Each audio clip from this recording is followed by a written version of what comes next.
మామూలుగా మందు తాగేటోళ్ళు ఎక్కడ సిట్టింగ్ వేస్తారులా? అయితే వైన్ షాపులా, లేకుంటే బార్లా. ఇక ఈ రెండు జాగలు వద్దనుకుంటే సప్పుడు చేయక ఇంటికే మందు కొనుక్కపోయి తాగుతారు. దునియాలో ఎవ్వలైనా ఇట్లనే తాగుతున్నారు కదా. అయితే ఏపీలో మాత్రం జర్రంతా రివర్స్ ఉన్నదుల్లా. రివర్సా? రివర్స్ ఏందంజలి? రివర్స్ అంటే కీసతోని లేపుతున్నారా అంటే, అయ్యో అట్లా కాదుల్లా, మీరే చూడుండ్రి ఎక్కడ కూర్చొని తాగుతున్నారో. ఊరి కొడుకు, ఊరు బిడ్డో, ఊరి నాయనో, చూసిన అనుల్లా ఇచ్చంతరం ఎట్లున్నదో.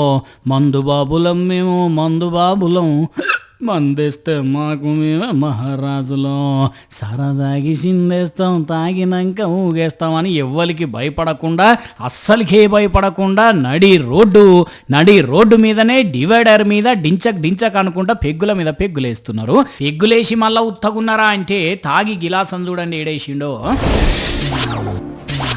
కానీ వీళ్ళకి ఇంత ధైర్యం ఎట్లొచ్చింది? ఎందుకు ఇట్లా నడి రోడ్డు మీద దుకాణం పెట్టి కూర్చున్నారు అంటే, అప్పట్లో చంద్రబాబు సారే ఈ మాట అన్నాడు కదా, ఏం తమ్ముళ్ళు మా మందు బాబులు ఉన్నారు ఇక్కడ, నా స్నేహితులు, మా మందు బాబులు ఉన్నారు ఇక్కడ, నా స్నేహితులు. మందు వేసేటోళ్లను బాబు గారే నా స్నేహితుడు అని ఒప్పుకున్నాక మనం ఇక్కడ కూసొందా అయితే మనల్ని ఎవడా ఆపుతాడు అనుకున్నారో, ఎవళ్ళే పీడికెళ్ళి పంపిస్తారని ఫిక్స్ అయినరో తెలియదు. కానీ ఇంత బిజీగా ఉన్న రోడ్డు మీద వైన్ షాపుకి ఎదురుగా చక్కదనంగా కూర్చొని సిట్టింగ్ వేసిండ్రు. ఇంతకిది అంత ఎక్కడ అనుకున్నారు? విజయవాడలనే.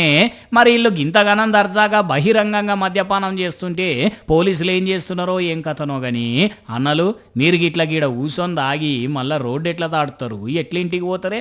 మొన్నటికి మొన్న ఒక అన్న బగ్గ దాగి స్కూటీని నడి రోడ్డు మీద ఆపి నిద్రపోయిండు. ఇప్పుడేమో ఈ అన్నలు ఈ పని చేసిండ్రు. ఇక చూడండి, ఇక గిట్లున్నది ఏపీలో మందుబాబుల కథ. ఏం చేస్తాం?